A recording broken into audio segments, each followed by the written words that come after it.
ನಮಸ್ಕಾರ ವೀಕ್ಷಕರೇ, ಇವತ್ತಿನ ವಿಶೇಷ ಸಂಚಿಕೆಯಲ್ಲಿ ನಮ್ಮ ಈ ದಿವಸದ ವಿಶೇಷ ಏನಂದರೆ ರಕ್ಷಾಬಂಧನ್ ಅಂದರೆ ಅಣ್ಣ ತಂಗಿ ತಮ್ಮ ಅಕ್ಕ ಅವ್ರದ್ದು ಬಾಂಧವ್ಯದ ವಿಶೇಷ ಅತಿಥಿಗಳಾದ ಶ್ರೀ ಲಯನ್ ಚೌಧರಿ ಅವರಿಗೆ ಸ್ವಾಗತ ಸುಸ್ವಾಗತ.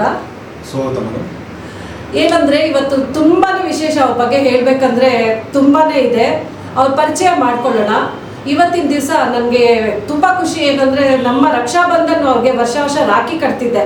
ಬ್ರದರ್ ಇವತ್ತು ಇಲ್ಲಿಗೆ ಬನ್ನಿ, ನಿಮ್ಮದು ಬೈಟ್ ಜೊತೆ ನಾವು ನಿಮ್ಮ ಜೊತೆ ಇಂಟರ್ವ್ಯೂ ಮಾಡಿ ನಾವು ನಿಮ್ಗೆ ಸನ್ಮಾನ ಮಾಡ್ತೀವಿ ಅಂತ ಹೇಳಿದ್ದಕ್ಕೆ ನಮ್ಮ ಕರೆಗೆ ಹೋಗ್ಬಿಟ್ಟು ಬಂದಿದ್ದೀರಾ. ಬಹಳ ಸಂತೋಷ ಆಯಿತು ಸರ್. ನಿಮ್ಮ ಪರಿಚಯ? ನಾನು GS ಚೌಧರಿ ಅಂತ ನನ್ನ ಹೆಸರು.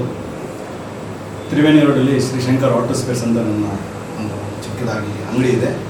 ಮತ್ತು ಜಯನಗರಲ್ಲಿ ಪವರ್ ಸ್ಪೋರ್ಟ್ಸ್ ಅಂತ ಒಂದು ಫ್ರಾಂಚೈಸ್ ಇದೆ. ನಾಗರಬಾವಿಯಲ್ಲಿ ಒಂದು ಪವರ್ ಸ್ಪೋರ್ಟ್ಸ್ ಅಂತ ಒಂದು ಫ್ರಾಂಚೈಸ್ ಇದೆ.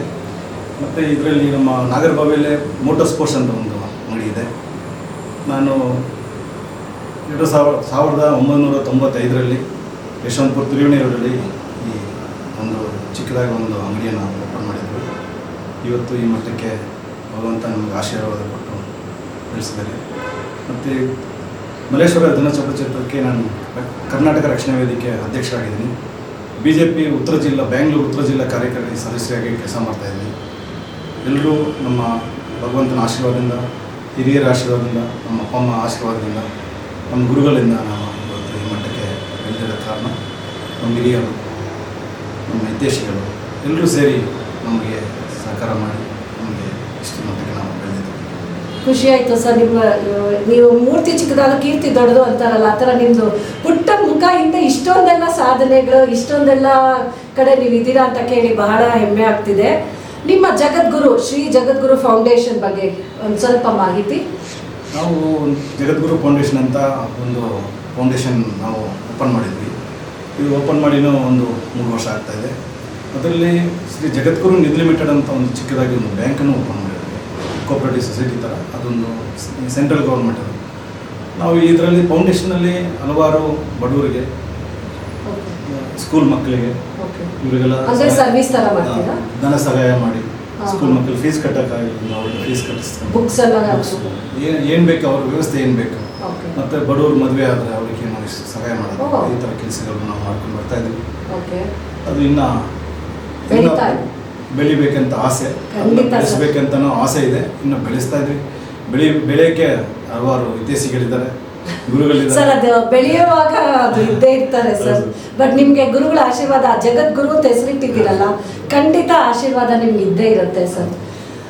ನಿಮ್ಮ ಹವ್ಯಾಸಗಳು ಅಂದರೆ ನಿಮ್ಮ ಫ್ರೀ ಟೈಮಲ್ಲಿ ನೀವೇನು ಸರ್ವೀಸ್ಗಳು ಮಾಡ್ಕೊಂಡು ಬಂದಿದ್ದೀರಾ, ನಿಮ್ಮ ಲೈಫ್ ಏನು, ನಿಮ್ಮ ಮದುವೆದು, ನಿಮ್ಮ ಎಜುಕೇಷನ್ ಬಗ್ಗೆ? ನಾವು ಎಜುಕೇಷನ್ ಏನು ಜಾಸ್ತಿ ಮಾಡಿಲ್ಲ ಮೇಡಮ್. ನಾನು ಓದಿರೋದು SLC ಮಾತ್ರ ಅಷ್ಟೇ. ಆಮೇಲೆ ನನಗೆ ಮದುವೆ 2001ರಲ್ಲಿ ಮದುವೆ ಆಯಿತು. 1995 ಬೆಂಗಳೂರಲ್ಲಿ ಅಂಗಡಿ ಓಪನ್ ಮಾಡಿ 2001ರಲ್ಲಿ ನಾನು ಮದುವೆ ಮಾಡಿಕೊಂಡೆ. ಮದುವೆ ಆಗಿದ ತಕ್ಷಣ ನನಗೆ 2004ರಲ್ಲಿ ಒಂದು ಹೆಣ್ಮಗು ಆಯಿತು. ಫಸ್ಟ್ ಗೀತಾ ಚೌಧರಿ ಅಂತ. ಅವಳು ಆದಮೇಲೆ 8 ವರ್ಷ ಇನ್ನೊಂದು ಹೆಣ್ಮಗು ಆಯಿತು, ಶ್ರೀಶಾ ಚೌಧರಿ. ಇಬ್ಬರು ಲಕ್ಷ್ಮೀ ಬಂದಿದ್ದಾರೆ, ಮಹಾಲಕ್ಷ್ಮಿ ಬಂದಿದ್ದಾರೆ. ಆ ಮಕ್ಕಳು ಇವತ್ತು ನನ್ನ ದೊಡ್ಡ ಮಗಳು ಕನಕಪುರದಲ್ಲಿ ಜೈನ್ ಯೂನಿವರ್ಸಿಟಿನಲ್ಲಿ ಓದ್ತಾ ಇದ್ದಾರೆ ಸರ್. ಇವಾಗ 3rd ಇಯರ್ ಇಂಜಿನಿಯರಿಂಗ್ ತೊಗೊಂಡು AI+D ಆರ್ಟಿಫಿಷಿಯಲ್ ಇಂಟೆಲಿಜೆನ್ಸ್ ಮತ್ತು ಡೇಟಾ ಇಂಜಿನಿಯರಿಂಗ್ ಮಾಡ್ತಿದ್ದಾರೆ. ಮತ್ತು ಚಿಕ್ಕವಳು ಈಗ 8ನೇ ಕ್ಲಾಸು. ನಾವು ಜಾಯಿಂಟ್ ಫ್ಯಾಮಿಲಿ, ಅಂದರೆ ಒಂದೇ ಕುಟುಂಬದಲ್ಲಿದ್ದೀವಿ. ನಾವು ನನ್ನ ತಮ್ಮ, ನಮ್ಮ ಅಪ್ಪ ಅಮ್ಮ 10 ಜನ ನಾವು ಒಂದೇ ಮನೆಯಲ್ಲಿ ವಾಸ ಮಾಡ್ತಾಯಿದ್ವಿ. ನೀವು ಯಾವ ಥರ ಸರ್ವಿಸ್ ಮಾಡ್ತಾ ಇದ್ದೀರಾ ಅಂದರೆ ನೀವು ಸಮಾಜ ಸೇವೆ ಅಂತ ತೊಡಗಿಸ್ಕೊಂಡಿದ್ದೀರಾ ಬಹಳ ಕಡೆ. ಆ ಸಮಾಜ ಸೇವೆ ಯಾವ ಥರ ಮಾಡ್ತಿದ್ದೀರಾ, ಇನ್ನೇನು ಮಾಡಬೇಕಂತ ಯೋಜನೆಗಳಿದೆ? ಸಮಾಜ ಸೇವೆ ನಾವು 2017ರಲ್ಲಿ, ಅದಕ್ಕೆ ಮುಂಚೆಯಿಂದನೇ ನನ್ನದು ಸಮಾಜ ಸೇವೆ ನಡೀತಾ ಇತ್ತು. ಆದರೆ ನಮ್ಮ ಮಟ್ಟಕ್ಕೆ ನಾವು ಮಾಡ್ತಾಯಿದ್ವಿ. 2017ರಲ್ಲಿ ನಾನು Lions club of Bengaluru Kaveri ಅಂತ ನಾನು ಸಂಸ್ಥಾಪಕ ಅಧ್ಯಕ್ಷ ಆದೆ. ಈ ಸಂಸ್ಥಾಪಕ ಅಧ್ಯಕ್ಷನಾಗಿದ್ದ ಮೇಲೆ ಸ್ವಲ್ಪ ಆ್ಯಕ್ಟಿವಿಟೀಸ್ ಅಂದರೆ ಜಾಸ್ತಿ ನಾವು ಸಮಾಜ ಸೇವೆ ಮಾಡಲಿಕ್ಕೆ ಶುರು ಮಾಡಿದ್ವಿ. ಆ ಟೈಮಲ್ಲಿ ನನಗೆ ಗುರುತಿಸ್ಕೊಂಡು ಹಲವಾರು ಜನಗಳು ಬಂದು ನನ್ನ ಹತ್ರ ಕೇಳುವಾಗ ನಾನು ಇಲ್ಲ ಅಂತ ಯಾವುದ್ರ ಹತ್ರ ನನ್ನ ಹತ್ರ ಅವರು 10,000 ಕೇಳಿದ್ರು ನಮ್ಮ ಕೈಯಲ್ಲಿ ಆದಷ್ಟು ನಾವು ಸಹಾಯ ಮಾಡಬೇಕಂತೇಳಿ ನಾವು ಮಾಡ್ತಾ ಇದ್ವಿ. ಈಗಲೂ ಮಾಡ್ತಾ ಇದ್ವಿ, ಮುಂದಕ್ಕೆ ಅದೇ ಥರ ಅದನ್ನು ಮುಂದುವರ್ಸ್ಕೊಂಡು ಬರ್ತೀವಿ. ಆ ದೇವಸ್ಥಾನ ಅಂದರೆ ಶನಿವಾರ ಆಗಿರ್ಬೋದು, ಸೋಮವಾರ ಆಗಿರ್ಬೋದು, ಆ ದೇವಸ್ಥಾನದ ಮುಂದೆ ನಾನು ಸುಮಾರು ಫೋಟೋಗಳು ನೋಡ್ತಾ ಇರ್ತೀನಿ, ನಿಮ್ಮ ಸ್ಟೇಟಸ್ ನೋಡ್ತಾ ಇರ್ತೀನಿ. ಅನ್ನದಾನ ಮಾಡ್ತಿರಲ್ಲ, ಅದಕ್ಕಿಂತ ಶ್ರೇಷ್ಠ ದಾನ ಯಾವುದಿಲ್ಲ. ಅದು ಹೇಗೆ ನಿಮಗೆ ಪ್ರೇರಣೆ ಆಯಿತು? ನನಗೆ ಅದು ಪ್ರೇರಣೆ ಆಗಿರ್ಬಂದು ನಾನು ಒಂದ್ಸಲ ಒಂದು ಗುರುಜಿ ಹತ್ರ ಹೋಗಿದ್ದೆ. ಆ ಟೈಮಲ್ಲಿ ನನಗೆ ಅವರು ಕರೆದ್ಬಿಟ್ಟು ಏನಪ್ಪ ಆಂಜನೇಯ ಭಕ್ತ ಅಂದರು. ನನಗೆ ಶಾಕ್ ಆಯ್ತು, ಏನಾಯ್ತು ಅಂದ್ಬಿಟ್ರು ಅಂತ. ಆಮೇಲೆ ನನ್ನ ಜೊತೆಲಿ ಬಂದರು ನವೀನ್ ಅಂತ, ಅವ್ನು ಕರ್ಕೊಂಡು ಆ ದೇವಸ್ಥಾನಕ್ಕೆ ಹೋದ.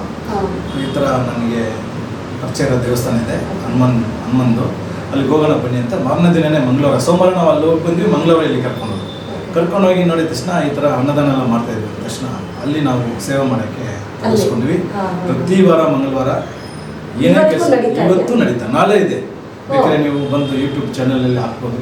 ನಾಳೆ ಇದೆ, ನಾಳೆನೂ ಈ ಸಂಭ್ರಮ ನಡೀತಾನೆ ಇರುತ್ತೆ. ಪ್ರತಿ ಅಮಾವಾಸ್ಯೆ ನಮ್ಮ RMC ಯಾರ್ಡಲ್ಲಿ ನೀವು ನೋಡಿದ್ರೆ ನಿಮಗೆ ಸುಸ್ತಾಗ್ಬಿಡ್ತಾರೆ. ಮಿನಿಮಮ್ 2,000 ಜನ ಬಂದು ತಗೊಂತಾರೆ. ಕರೆಕ್ಟಾಗಿ 1 ಗಂಟೆಗೆ ಪೂಜೆ ಆಗುತ್ತೆ. 1 ಗಂಟೆ 10 ನಿಮಿಷ, 1 ಕಾಲ ಒಳಗಡೆ ನಾವು ಅದನ್ನು ಸಮಾಪನೆ ಮಾಡ್ತೀವಿ. ಆ ಟೈಮಲ್ಲಿ 2,000 ಜನ ಮೇಲೆ ಬಂದು ಊಟ ತಿನ್ಕೊಂಡು ಹೋಗ್ತಾರೆ. ಸೊ ಇದರಿಂದ ನಿಮಗೆ ಅಂದರೆ ಹೇಳಬೇಕಂದ್ರೆ ಅನ್ನದಾನ, ಈ ಸೇವೆ ಮನೋಭಾವ, ಈ BJPಯಲ್ಲಿ ಇದ್ದೀರಾ, ಫೌಂಡೇಶನಲ್ಲಿ ಇದ್ದೀರಾ, ಲಯನ್ಸಲ್ಲಿ ಇದ್ದೀರಾ, ನೀವು ಹೆಂಗೆ ಟೈಮ್ ಕೊಡ್ತೀರಾ ಸರ್ ಇದಕ್ಕೆಲ್ಲ? ಪ್ಲಸ್ ಫ್ಯಾಮಿಲಿಗೆ ಎಷ್ಟು ಟೈಮ್ ಕೊಡ್ತೀರಾ? ಫ್ಯಾಮಿಲಿಗೆ ಸ್ವಲ್ಪ ಕಮ್ಮಿ ಅನ್ಸುತ್ತೆ. ಯಾಕಂದರೆ ಒಂದು ಸಮಾಜದಲ್ಲಿ ಗುರುತಿಸ್ಕೊಂಡ ಮೇಲೆ ನಾವು ಫ್ಯಾಮಿಲಿ ಸಾಧ್ಯ ಇರಲ್ಲ. ಅದಕ್ಕೆ ನಮ್ಮ ಮೇಡಮ್ ಇರ್ತಾರೆ, ಮನೆಯವರು ಇರ್ತಾರೆ, ಎಲ್ಲರಿಗೂ ನಮ್ಮ ತಮ್ಮ ಇದ್ದಾನೆ. ಅಂದರೆ ನಾವು ಒಂದೇ ಜಾಯಿಂಟ್ ಫ್ಯಾಮಿಲಿ ಇರೋದಕ್ಕೋಸ್ಕರ ನಮಗೆ ಸ್ವಲ್ಪ ಟೈಮಿಂಗ್ಸು ಅಡ್ಜಸ್ಟ್ ಆಗ್ತಾ ಇರುತ್ತೆ. ಬೇರೆ ಅದೇ ಎಲ್ಲಿಗೆ ಹೋಗ್ಬೇಕು ಅಲ್ಲಿಗೆ ಕಂಪಲ್ಸರಿ ಹೋಗಿ ಹೋಗ್ತೀವಿ. ಮತ್ತು ಈಗ ನಮ್ಮ ಈ ಸೇವೆ ಮಾಡಬೇಕಾದ್ರೆ ಅದಕ್ಕಂತ ಒಂದು ಟೈಮ್ ಇಟ್ಕೊಂಡಿರ್ತೀವಿ. ಇವಾಗ ನೋಡಿ, ನಾಳೆ 12ವರೆಗೆ ನಾವು ದೇವಸ್ಥಾನ ಹತ್ರ ಹೋಗ್ತೀವಿ. ಪೂಜೆ ಮಹಾಮಂಗಳಾರತಿ ಆದಮೇಲೆ 1 ಗಂಟೆ 10 ನಿಮಿಷಕ್ಕೆ ನಾವು ಪ್ರಸಾದ. ಆ ಟೈಮ್ ನಾವು ಕರೆಕ್ಟಾಗಿ ಅಲ್ಲಿರ್ತೀವಿ. 10 ನಿಮಿಷ ಲೇಟ್ ಆಗ್ಬೋದು ಅಥವಾ ಬೇಗ ಆಗ್ಬೋದು, ಹೋಗಿ ಅಲ್ಲಿ ಆ ಟೈಮ್ ಬರ್ತೀವಿ. ಇದೇ ಥರ ಲಯನ್ಸ್ ಕ್ಲಬ್ಬಲ್ಲಿನೂ ಯಾವುದೇ ಒಂದು ಫೆಸ್ಟಿವಲ್, ಇವಾಗ ಮೊನ್ನೆ ನಮ್ಮ ಇಂಡಿಪೆಂಡೆನ್ಸ್ ಡೇ ಆಯಿತು, ಅದಕ್ಕೂ ನಾವು ಅಷ್ಟೇ 8 ಗಂಟೆಗೆ ಬರೋಕ್ಕಿದ್ರು 8 ಗಂಟೆ 10 ನಿಮಿಷಕ್ಕೆ ನಾವು ಅಲ್ಲಿದ್ವಿ. 8 ಗಂಟೆ 8:15ಗೆ ನಮ್ಮ ಧ್ವಜ ಹಾರಿಸ್ಬಿಟ್ಟು ಅಲ್ಲಿಂದ ನಾನು ಇನ್ನೊಂದು ಕಾರ್ಯಕ್ರಮ ಇತ್ತು, ಅಲ್ಲಿಗೆ JC ರೋಡಲ್ಲಿ ನಮ್ಮ ಆಟೋ ಡೀಲರ್ ಅಸೋಸಿಯೇಷನಲ್ಲಿ EC ಮೆಂಬರ್ ಆಗಿದ್ವಿ. ಅಲ್ಲಿಗೆ ಹೋಗಿ ಅಲ್ಲೇ ಒಂದು ಮುಗಿಸ್ಕೊಂಡು ಅಲ್ಲಿ ಒಂದು ಹೆಲ್ತ್ ಕ್ಯಾಂಪ್ ಮಾಡಿದ್ವಿ, ಮೆಗಾ ಹೆಲ್ತ್ ಕ್ಯಾಂಪ್ ಅಂತ. Very nice. ವಿಶೇಷವಾದ ದಿನಾನೇ ಹೆಲ್ತ್ ಕ್ಯಾಂಪ್ ಮಾಡಿದ್ದೀರಾ, ನಿಜಕ್ಕೂ ಹೌದು. ಆಲ್ಮೋಸ್ಟ್ ಒಂದು 250-300 ಜನ ಫ್ರೀ ಹೆಲ್ತ್ ಚೆಕಪ್. ಯಾವುದು ಇದರಲ್ಲಿ ನಾವು ದುಡ್ಡು ತೊಗೊಂಡು ಮಾಡಲ್ಲ, ಎಲ್ಲನೂ ಇಲ್ಲ ಫ್ರೀನೇ. ಯಾರು 1 ರೂಪಾಯಿನೂ ಕಾಸು ತಗೊಳ್ಳಲ್ಲ. ಅವರಿಗೆ ಕನ್ನಡಕ ಬೇಕಾದ್ರೂ ಅದನ್ನು ನಾವು ಕಾಸು ತಗೊಳ್ಳದೆ ಫ್ರೀಯಾಗಿ ಕೊಡ್ತೀವಿ. ರೀಡಿಂಗ್ ಕ್ಲಾಸ್ ಅಂದ್ರೆ ನೀವು ಯಾವತ್ತಾದ್ರೂ ಅಂದ್ರೆ ಬೇರೆ ಕಡೆನೂ ಬೇಕಂದ್ರೆ ನೀವು ಹೆಲ್ತ್ ಕ್ಯಾಂಪ್ ಅರೇಂಜ್ ಮಾಡ್ಕೊಡ್ತೀರಾ? 100% ಮಾಡ್ತೀವಿ.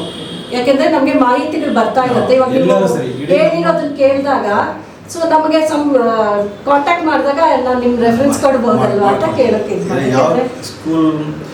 ಸ್ಕೂಲ್ ಹತ್ರ ಎಜುಕೇಶನ್ ಇರ್ಬೋದು, ನಮ್ದು ಯಾವುದೇ ಒಂದು ಅಲ್ಲೇ ಇರ್ಬೋದು, ಬೆಂಗಳೂರು ಸುತ್ತಮುತ್ತ ಎಲ್ಲಿ ಬೇಕಾದ್ರೂ ನಾವು ಹೆಲ್ತ್ ಕ್ಯಾಂಪ್ ಫ್ರೀಯಾಗಿ ಮಾಡ್ಕೊಡ್ತೀವಿ. ಫ್ರೀಯಾಗಿ ಮಾಡ್ತೀವಿ. EC ಇರ್ಬೋದು, ECG ಇರ್ಬೋದು, ಕಣ್ ತಪಾಸಣೆ ಇರ್ಬೋದು, ರಕ್ತದಾನ ಇರ್ಬೋದು, ಏನು ಬೇಕಾದ್ರೂ ನೀವು ಕೊಡ್ಬೋದು. ನಿಮಗೆಲ್ಲ ಅಲ್ಲಿ ಫ್ರೀ ಇರುತ್ತೆ. ನಿಮಗೆ ದುಡ್ಡಿಲ್ಲ, ತುಂಬ ಬಡವರು ಇದ್ರೇನು ಅವರಿಗೆ ನಾವು ಹಾಸ್ಪಿಟಲ್ ಕಳಿಸ್ತೀವಿ. ಕಳಿಸಿ ಅಲ್ಲಿ ಏನು ಡಿಸ್ಕೌಂಟ್ ಮಾಡೋಕ್ಕಾಗುತ್ತೋ ಅಷ್ಟನ್ನು ನಾವು ಡಿಸ್ಕೌಂಟ್ ಇಷ್ಟು ಮಾಡಿದ್ರೆ ಸಾಕಲ್ಲ ಸರ್ ಬಡವರಿಗೆ, ನಿಮಗೆ ನೆನ್ಸ್ಕೊತಾರ ಜೀವನ ಪೂರ್ತಿ. ಅವರಿಗೆ ನಾವೊಂದು ಟೈಪ್ ಮಾಡ್ಕೊಂಡಿದ್ದು ಒಂದು ಕಂಪ್ನಿ, ಒಂದು ಆಶ್ರಮದ್ದು, ಅವ್ರ ಕಡೆಯಿಂದ ನಮಗೆ ಇದೊಂದು ಸಿಗುತ್ತೆ, ಅದರಿಂದ ನಾವು ಕೊಡ್ತೀವಿ. ಅದೇ ಥರ ನಮ್ಮ ಹಾಸ್ಪಿಟ್ಲ್ ಇದೆ, ಇನ್ನೊಂದು ಹಾಸ್ಪಿಟ್ಲ್ ಇದೆ ಅಂದರೆ ಕನಕಪುರದ ಹತ್ರ. ಅವರು ಟೈಪ್ ಮಾಡಿಕೊಂಡು ಅವ್ರ ಹತ್ರ ನಾವು ಅವರು ಹೇಳ್ತಾರೆ, ಯಾರೇ ಇದನ್ನು ಫ್ರೀ ಉಚಿತವಾಗಿ ಎಲ್ಲ ಫ್ರೀ ಇರುತ್ತೆ ಸರ್. ನಾವು ಫ್ರೀ ಅಂತ ಲೋಕಲ್ ಮಿಷನ್ಗಳು ತಂದು ಹಾಕೊಂಡು ಕೆಲಸ ಮಾಡಲ್ಲ. ಎಲ್ಲ ಏನು ಕಂಪ್ನಿ ಏನು ಬಂದಿದೆಯೋ ಎಲ್ಲ ಒರಿಜಿನಲ್ ಕಮರ್ಷಿಯಲ್ ಇರುತ್ತೆ. ನೀವು ತೊಗೊಂಬಂದು ನಮ್ಮ ಹತ್ರ ಸೇರಿಸಿ ಸರ್, ನಾವು ವಾಸಿ ಮಾಡಿ ಕಳಿಸ್ತೀವಿ. ಸರ್ ಇದ್ರ ಬಗ್ಗೆ ಮಾಹಿತಿ ಕೊಟ್ಟಿದ್ದೀರಾ, ನಾವು ಪ್ರಚಾರ ಮಾಡ್ತೀವಿ. ಖಂಡಿತ ಜನಗಳಿಗೆ ಉಪಯೋಗ ಆಗಬೇಕು ಅಂತಾನೆ ನಾವು ಇದನ್ನ ಮಾಡ್ತಾ ಇರೋದು. ಯಾಕೆಂದರೆ ತುಂಬ ಜನಕ್ಕೆ ನೆಸೆಸಿಟಿ ಇದೆ. ಹೆಲ್ತ್ ಕ್ಯಾಂಪ್ ಆಗಲಿ, ಒಂದು ಕನ್ನಡಕ 5 ಸ್ಪೆಷಲಿ ಕ್ಯಾನ್ಸರ್ ಪೇಷಂಟ್ಸ್ ಇದ್ದಾರೆ ಸರ್, ಅಂಥವ್ರಿಗೂ ಅವೇರ್ನೆಸ್ ಕ್ಯಾನ್ಸರ್ ಪೇಷಂಟ್ಗೆ ನಿಮಗೆ ನಮ್ಮ ವಿಮಾನ ಪಕ್ಕದಲ್ಲಿ ಕಿದ್ವಾಯ್ ಹಾಸ್ಪಿಟಲ್ ಇದೆ, ಓಕೆ. ಅಲ್ಲಿಗೆ ನಾವು ಕಳಿಸ್ಕೊಡ್ತೀವಿ. Oh that's very nice. ಅಲ್ಲಿಗೆ ನಾವು ನಮಗೆ ಸಂಪರ್ಕ ಇದೆ, ಅವ್ರ ಹತ್ರನೂ ಕಳಿಸಿ. ಖಂಡಿತ ಸರ್, ನಮಗೆ ಅಂಥ ಜನಗಳಿಗೆ ನಾವು ಸರ್ವಿಸ್ ಮಾಡಬೇಕು ಅಂತ ನಮ್ಮ ಉದ್ದೇಶ ಇರೋದು. ಸೊ ನೋಡಿ ಪ್ರೇಕ್ಷಕರೇ, ಇವತ್ತಿನ ದಿವಸ ನಾವು ಚಿಕ್ಕದಾಗಿ ಚೊಕ್ಕದಾಗಿ ಹೇಳಬೇಕಂದ್ರೆ ಲಯನ್ ಚೌಧರಿ ಅವರು ಮಾಡ್ತಿರೋ ಸೇವೆ ಮನೋಭಾವನ ಇಷ್ಟು 2 ಲೈನಲ್ಲೇ ಹೇಳಿ ಮುಗಿಸಿದ್ದಾರೆ. ದಯಮಾಡಿ ಯಾರಿಗೆ ಆಗಿರಲಿ, ನಿಮ್ಮ ಅವಶ್ಯಕತೆ ಇದ್ದರೆ ಒಂದು ಹೆಲ್ತ್ ಚೆಕಪ್ಪಲ್ಲಿ ಆಗಿರ್ಬೋದು, ಒಂದು ಡಯಾಬಿಟಿಕಲ್ ಆಗಿರ್ಬೋದು, ಒಂದು ಕನ್ನಡಕ ಅಂದರೆ ಐ ಟೆಸ್ಟಿಂಗಲ್ಲಿ ಇರ್ಬೋದು, ಎನಿಥಿಂಗ್ ಯಾವುದೇ ಆಗಿದ್ರೂ ನಮ್ಮ ಲಯನ್ ಚೌಧರಿ ಅವರು ಸರ್ವಿಸ್ ಮಾಡೋಕ್ಕೆ ರೆಡಿ ಇದ್ದಾರೆ. ಅವ್ರನ್ನ ಸಂಪರ್ಕಿಸ್ಬೋದು. ಖಂಡಿತ ಅವ್ರು ನಿಮ್ಗೆಲ್ಲರಿಗೂ ಸಹಾಯ ಮಾಡ್ತಾರೆ ಅಂತ ಹೇಳಕ್ಕೆ ಇಷ್ಟಪಡ್ತೀನಿ. ಕಣ್ಣಿನ ತಪಾಸಣೆ, ಕಣ್ಣು ಆಪರೇಷನ್ ಮಾಡಿದ್ರು ನಾವು ಫ್ರೀಯಾಗಿ ಮಾಡ್ಕೊಡ್ತೀವಿ. ಇದು ಪೊರೆ ಅಂತೀವಲ್ಲ, ಅದನ್ನ ಅದು ಇದ್ರೇನು ನಾವು ಫ್ರೀಯಾಗಿ ಮಾಡ್ಕೊಡ್ತೀವಿ.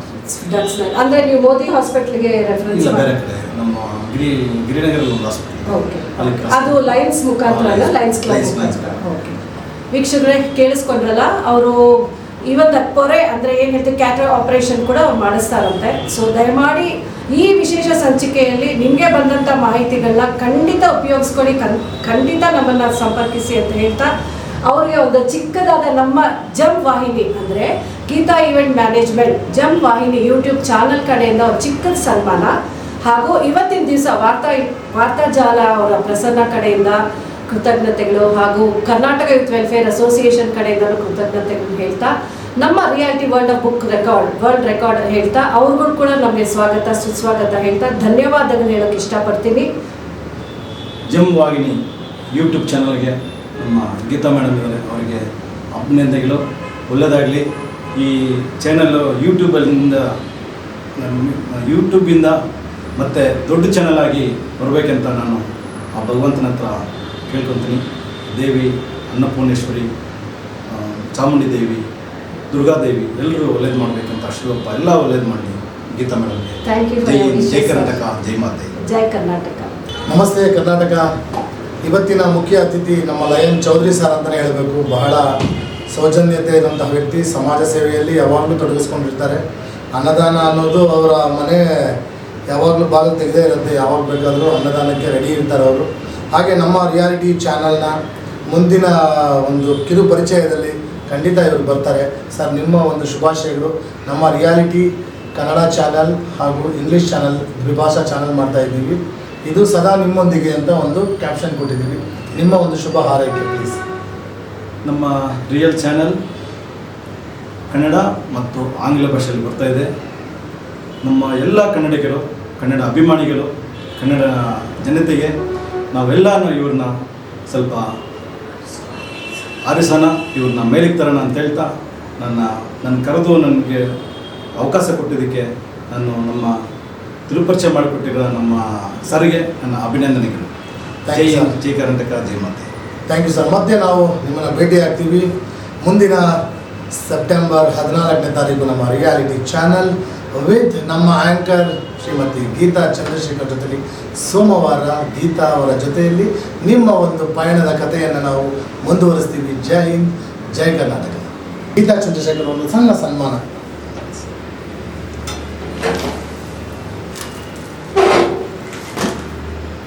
ಸರ್, ಇವತ್ತು ರಕ್ಷಾ ಬಂಧನ್ ನೋಡಿ, ಹಾಗೆ ವಿಶೇಷ ಏನು ಅಂತಂದರೆ ಇವತ್ತು ಮುಖ್ಯವಾಗಿ ರಕ್ಷಾ ಬಂಧನ್. ಇವರ ಒಂದು ಸಹೋದರ ಸಂಬಂಧಗಳು ಹೇಗಿದೆ ಅಂತಂದರೆ, ಸಹೋದರ ಹಾಗೂ ಸಹೋದರಿ ಸಂಬಂಧ ಹೇಗಿದೆ ಅಂತಂದರೆ ಅಪೇಕ್ಷೆ ಇಲ್ಲ, ನಿರೀಕ್ಷೆ ಇಲ್ಲ. ಮತ್ತು ರಕ್ಷಾ ಬಂಧನ ಅಂತಂದರೆ ಈ ಥರ ಅಣ್ಣ ಆಗ್ಬೋದು, ತಮ್ಮ ಆಗ್ಬೋದು, ಒಳ್ಳೆ ರಕ್ಷಣೆಯಾಗಿ ನಿಂತು ಸಹೋದರಿಯವರಿಗೆ ಹಾರೈಸ್ತಾ ಇದ್ದಾರೆ. ನಿಜವಾಗ್ಲೂ ನಿಮಗೆ ಒಳ್ಳೆಯದಾಗಬೇಕು. ನಮ್ಮ ತಾಯಿಯಾದಂತಹ ಶ್ರೀಮತಿ ಗೀತಾ ಚಂದ್ರಶೇಖರ್ ಅವರು ರಕ್ಷಾ ಬಂಧನವನ್ನು ಕಾಪಾಡುವಂತಹ ಅಣ್ಣನ ಕರ್ತವ್ಯವನ್ನು ಹಾಗೂ ಕಾಪಾಡುವಂತಹ ಅಕ್ಕನ ಕರ್ತವ್ಯವನ್ನು ಅವರು ಮುಂದುವರಿಸ್ತಾ ಇದ್ದಾರೆ. ಹಾಗೂ ಈ ರೀತಿ ಸರಳ ಸಮಾರಂಭದಲ್ಲಿ ನಾವೆಲ್ಲರೂ ಖುಷಿ ಪಡಬೇಕು. ಏಕೆಂದರೆ ತುಂಬ ಸರಳ, ಈ ಥರ ವ್ಯಕ್ತಿತ್ವನೂ ಸರಳ, ಆ ಥರ ವ್ಯಕ್ತಿನೂ ಸರಳ ಅಂತ ನಾನು ಭಾವಿಸ್ತೀನಿ. ಸರ್, ಒಳ್ಳೆಯದಾಗಲಿ ಸರ್. ಧನ್ಯವಾದ ಸರ್. ನಿಮಗೆ ಇದೇ ನಮ್ಮ ಇದರಿಂದ ನಾವೊಂದು ರಕ್ಷಾಬಂಧನ ಇವತ್ತು ಎಲ್ಲರೂ ನೀವು ಅಂತ ರಕ್ಷಾ ಮಾಡಬೇಕಂತ, ರಕ್ಷಾಬಂಧನ ಇರಬೇಕಂತ, ನಮ್ಮ ದೇಶವನ್ನು ಕಾಪಾಡೋಣ. ಸೂಪರ್ ಸರ್, ಖುಷಿ ಆಯಿತು. ನಾವು ಬೆಳಗಿನ ಸಂಗೀತಕ್ಕೆ ಹೋಗಿ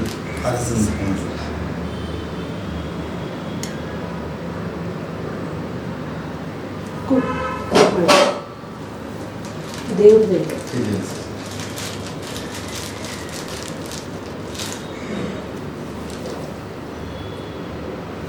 ಈ ಭಾಗ್ಯ ನನಗೆ ಸಿಕ್ಕಿರೋದು ತುಂಬ ಸಂತೋಷ ಆಗ್ತಾ ಅದಕ್ಕೆ ಇದೆ. ನಮ್ಮ ಹಿಂದೂವಲ್ಲಿ ಮತ್ತು ನಮ್ಮ ಸನಾತನ ಧರ್ಮದಲ್ಲಿರುವಂಥದ್ದು ಇದೇನೆ, ರಕ್ಷಣೆಯನ್ನು ನೋಡಿ ಒಬ್ರಿಗೊಬ್ಬರು ರಕ್ಷಣೆ ಕೊಡುವಂತಹ, ಅವರನ್ನು ಬೆಳೆಸುವಂತಹ ಕಾರ್ಯಕ್ರಮ ನಿಜವಾಗ್ಲೂ ನಮ್ಮ ಜಮ್ ಚಾನಲ್ ಆಗ್ಬೋದು, ವಿ ಕೆ ನ್ಯೂಸ್ಗಾಗ್ಬೋದು, ಅಥವಾ ರಿಯಾಲಿಟಿ ಚಾನಲ್ಗಾಗ್ಬೋದು, ನಮ್ಮ ಕರ್ನಾಟಕ ಎಲ್ಲ ಜನಗಳು ಕೂಡ ಅವ್ರಿಗೆಲ್ಲರಿಗೂ ಒಳ್ಳೆಯದಾಗಲಿ ಅಂತ ಹೇಳ್ತಾ ರಕ್ಷಾಬಂಧನ ಶುಭಾಶಯಗಳು. ನಿಮಗೆಲ್ಲರಿಗೂ ಒಳ್ಳೆಯದಾಗಲಿ. Thank you very much sir. ಧನ್ಯವಾದ ಸರ್. ಸೊ ನಮ್ಮ ಜಮ್ ವಾಹಿನಿಯಿಂದ ಒಂದು ಚಿಕ್ಕ ನೆನಪಿನ ಕಾಣಿಕೆ ಸರ್.